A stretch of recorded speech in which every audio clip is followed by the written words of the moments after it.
नमस्कार, आप देख रहे हैं टोटल न्यूज। आज हम आपको दिखाने जा रहे हैं किडनी के काले कारोबार का काला सच। किडनी रैकेट से जुड़े 5 लोगों की गिरफ्तारी के बाद दिल्ली पुलिस किडनी के इस गोरख धंधे से जुड़े लोगों की धरपकड़ कर रही है। दिल्ली के अपोलो अस्पताल का नाम सामने आने के बाद दिल्ली का एक और बड़ा अस्पताल पुलिस के रडार पर है। किडनी के काले कारोबार के कनेक्शन की जड़ें देश के कई राज्यों के अलावा विदेशों से भी जुड़ी हुई हैं। किडनी के काले कारोबार के कनेक्शन की पड़ताल से जुड़ी आज हमारी खास पेशकश।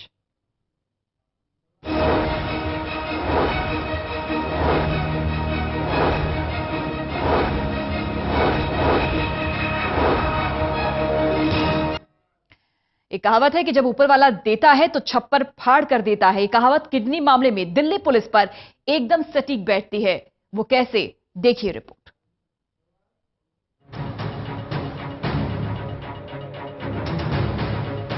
लगातार राजधानी दिल्ली में अपराधों का ग्राफ बढ़ने की वजह से दिल्ली की सत्ता पर काबिज आम आदमी पार्टी और सत्ता से दूर हुई कांग्रेस दिल्ली पुलिस पर हमला बोल रही थी। लगातार हो रही छीछा-लेदर से कैसे बचे अफसर इसी उधेड़बुन में जुटे हुए थे कि अचानक पुलिस को इस रैकेट के रूप में संजीवनी मिल गई। आप यकीन नहीं करेंगे कि इतना बड़ा मामला पुलिस के पास बैठे बिठाए खुद ही पहुंच गया। पहली बार इस रैकेट का पता दिल्ली पुलिस को तब चला जब चंद रोज पहले एक दंपति आपसी झगड़े की शिकायत को लेकर अस्पताल के सामने मौजूद सरिता विहार थाने में पहुंचे। दोनों किडनी के इस बड़े धंधे के छोटे मोहरे थे और दोनों के बीच किडनी की खरीद फरोख्त की रकम को लेकर ही लड़ाई हो रही थी। जब पुलिस ने दोनों का झगड़ा सुलझाने की कोशिश की तो किडनी रैकेट की नई कहानी सामने आ गई। बस फिर क्या था, मामला आला अफसरों के संज्ञान में डाला गया और आनन फानन में पुलिस ने एक-एक करके इस रैकेट के 5 धंधेबाजों को गिरफ्तार कर लिया।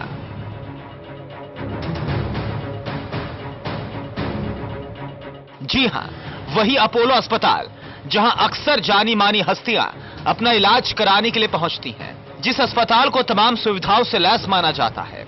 लेकिन क्या आप यकीन करेंगे कि ठीक सरिता विहार थाने और साउथ ईस्ट दिल्ली के डीसीपी ऑफिस के सामने मौजूद इस अस्पताल में 6 महीनों से एक बड़ा किडनी रैकेट काम कर रहा था।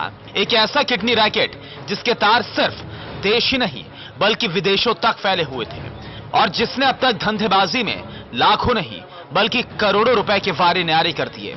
ये बातें अजीब लगती हैं, लेकिन अब दिल्ली पुलिस ने जो खुलासा किया है और आगे की पड़ताल में जो तथ्य उजागर हो रहे हैं उससे यह साफ हो गया है कि इस रैकेट ने अपोलो जैसे अस्पताल की तरह ही एक और भी नामचीन अस्पताल को अपना अड्डा बना लिया था।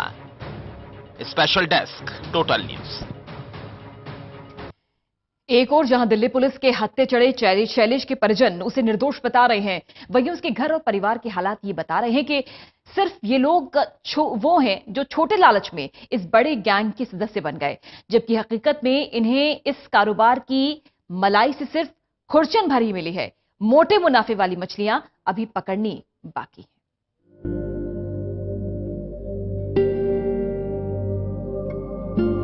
देखा आपने इस घर और इस घर के सदस्यों को। यह घर और परिवार शैलेश नाम के उस शख्स का है जिसे दिल्ली पुलिस ने किडनी मामले में गिरफ्तार किया है। हालांकि हमेशा यही होता है कि गुनहगार और उसके परिवार वाले खुद को और अपने परिवार के सदस्य को पाक साफ बताते हैं, लेकिन किडनी ट्रांसप्लांट के करोड़ों के खेल में गिरफ्तार शैलेश के घर और परिवार की हालत इतना जरूर बता रही है कि शैलेश इस गैंग का हिस्सा छोटे से लालच में बना। हालांकि परिवार वाले शैलेश को धोखे से फंसाने की बात कहते नजर आ रहे हैं। इसमें साजिश रची है, किसी ने अपोलो के थ्रू फंसाया गया। वो सिर्फ पानी पिलाना, दवा गोली लाना और उन्हीं के थ्रू काम करता था।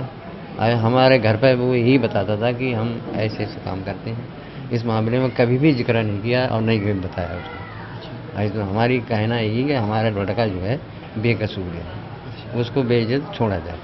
आइसन में हाई स्कूल पास है, आइसन को ज़्यादा ये काम तो बड़े पढ़े लिखे आदमी कर सकते हैं, छोटा आदमी थोड़ी कर सकता है।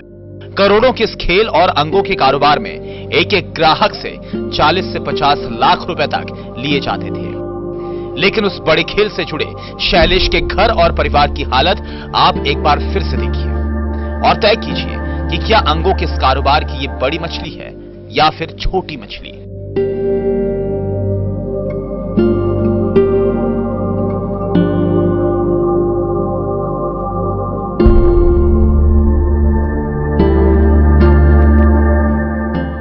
जाहिर है हालात खुद ब खुद बता रहे हैं कि शैलेश और उसके साथ पकड़े गए तमाम लोग केवल छोटी मछलियां हैं।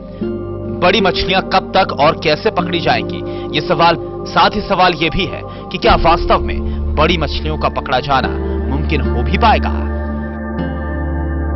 Special desk, total news. Apollo अस्पताल में चल रहे किडनी रैकेट में दिल्ली पुलिस ने 5 लोगों की गिरफ्तारी की है। इसमें डॉक्टर अशोक सरीन के साथ काम करने वाले शैलेश के परिजनों का आरोप यह है कि उनके बेटे को फंसाया जा रहा है। उसका इस पूरे रैकेट से कोई लेना देना नहीं है। वहीं इस पूरे मसले पर शैलेश के परिजनों से बात की हमारे सहयोगी सुशांत मेहरा ने। राजधानी दिल्ली के नामी ग्रामी अस्पताल अपोलो में चल रहे किडनी रैकेट में दिल्ली पुलिस ने 5 लोगों को गिरफ्तार किया है, जिनमें से एक शख्स शैलेश है, जो कि डॉक्टर अशोक सरीन का पीएस बताया जा रहा है। उनके परिवार वाले हमारे साथ मौजूद हैं, उनकी पत्नी हमारे साथ मौजूद है। मैं आपसे जानना चाहूंगा कि आपके पति के ऊपर आरोप लगा है इस तरीके का किडनी रैकेट का लेकर के, क्या कुछ कहेंगे? मेरा बस यही कहना है कि ये जो आरोप लगा है ये गलत लगा है। किसी ने उनके खिलाफ गलत वो दिया है और गलत फंसाया है उनको। जो इंसान इतना पढ़ा लिखा नहीं है, किसी को कोर्स नहीं करा है, वो ऐसा काम कैसे कर सकता है? ये तो आप लोग भी खुद सोच सकते हो। बिना किसी की सहायता से वो कर नहीं सकता है। किसी ने उनको फंसाया है। कब से नौकरी कर रहे थे? ये 2-2.5 साल हुए हैं। किस डॉक्टर के यहाँ कर रहे थे? डॉक्टर अशोक सरीन। कि आपको पता कब चला कि इस तरीके से आरोप लगे हैं, कैसे पता लगा? मुझे तो बृहस्पतिवार को पता चली है शाम को। मैं कॉल कर रही थी, कॉल उठा नहीं रहे थे, रिंग जा रही थी, फ़ोन नहीं उठा रहे थे। तब थोड़ा दिमाग में आया, पता नहीं फ़ोन क्यों नहीं उठा रहे। काफ़ी सुबह से 5 बजे से मैंने रात के 9 बजे तक फ़ोन करा, उठा ही नहीं रहे थे। फिर मम्मी को बताया, फिर मम्मी गई वहाँ पे अपोलो में, वहाँ पे भी नहीं थे वो। केवल स्टाफ था, वो फाइलें वगैरह चेक कर रहे थे उनकी। उसमें फिर अगले दिन, दूसरे दिन फ़ोन आया था सरता विहार थाने में, मिलना चाहो तो मिल लो। सुबह मम्मी गई थी 9 बजे, मैं तो गई नहीं थी, मम्मी गई थी और पापा गए थे। लेकिन मैं सोचा था इस तरीके से आरोप लगेंगे आपके पति को। कभी ऐसा सोचने वाली बात सोच के भी वो होता है। जो इंसान कभी ऐसा कर ही नहीं सकता, वो एकदम से ऐसा कैसे करता है? इसको करने के लिए भी थोड़ा वो चाहिए टाइम। एकदम से हमने सुना, हम लोग खुद वो हो गए कि ऐसा कर कैसे सकते हैं। उन्होंने ये करा नहीं, किसी ने उनको बुरी तरीके से फंसा दिया और अपना अलग हो गया है। अच्छा, शैलेश के डॉक्टर सरीन के अलावा और किसी डॉक्टर से भी रिश्ते थे या कुछ? नहीं, ये तो कभी उन्होंने जिक्र नहीं करा। मुझे तो बस यही पता थी कि डॉक्टर सरीन उन्हीं के साथ काम वो करते थे। अच्छा, कहाँ तक पढ़ाई करते हैं? High school. कहाँ के रहने वाले हो? हम तो बदायूं के हैं। अच्छा, बदायूं के रहने वाले। शैलेश के पिता भी यहाँ पर मौजूद हैं। शैलेश के पिता जो हैं उनसे भी बातचीत करने की कोशिश करते हैं। क्या कुछ कहना है आपके बेटे के ऊपर जिस तरीके से आरोप लगे? हमारा जो लड़का जो है बेकसूर है। जिसने साजिश रची है, किसी ने अपोलो के थ्रू फंसाया गया। वो सिर्फ पानी पिलाना, दवा गोली लाना और उन्हीं के थ्रू काम करता था। हमारे घर पर वो यही बताता था कि हम ऐसे ऐसे काम करते हैं। इस मामले में कभी भी जिक्र नहीं किया और नहीं बताया उसने। तो हमारी कहना यही है कि हमारा लड़का जो है बेकसूर है, उसको बेइज्जत छोड़ा जाए। आइसन में हाई स्कूल पास है। आइसन को ज़्यादा पढ़ाई, ये काम तो बड़े पढ़े लिखे आदमी कर सकते हैं, छोटा आदमी थोड़ी कर सकता है। कहाँ के रहने वाले थे? हम जिला बदायूं के रहने वाले हैं। आइसन, शैलेश रहने थे? हाँ, शैलेश हमारा लड़का है। लड़का है तो हमारे साथ ही रहता है वो आइसन, और हम उसके पिताजी हैं। मेरा नाम राजप्रकाश है, समझो। अब आरोप को तो पीछे उनका गया है, आरोप जो लगे हैं उसको लेकर के क्या कुछ कहेंगे? आरोप बिल्कुल गलत है। जो लगाया है किसी साजिश से लगाया है, अपोलो के थ्रू हो या किसी साजिश के थ्रू हो, हमारे बच्चे को फंसाया गया। उसके बड़े जो डॉक्टर हैं उनकी मिला भगत से काम हो रहा था और आपके बच्चे को फंसाया गया। अब इस मामले में तो हमें पता नहीं क्या किया है क्या नहीं किया है। अब हम कभी जाते ही नहीं थे। ये इनके परिवार वाले थे जिनका साफ तौर पे ये कहना है कि उनके बच्चे शैलेश को जानबूझकर एक साजिश के अंदर जो है वो फंसाया जा रहा है। उनके बच्चे के ऊपर जितने भी आरोप लगे हैं वो पूरी तरह से निराधार हैं।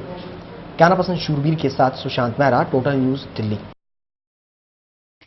ये बात तो पुलिस की पूछताछ में साफ हो गई कि किडनी देने वालों को बेहद मामूली रकम दी जाती थी, मगर उसका बड़ा हिस्सा कुछ ऐसे सफेद पेशों की जेबों में जाता था जो अब तक बेनकाब हैं। किडनी के कारोबार में कमाए जाने वाले लाखों रुपयों का बंदरबाट आखिर कैसे होता था, देखिए।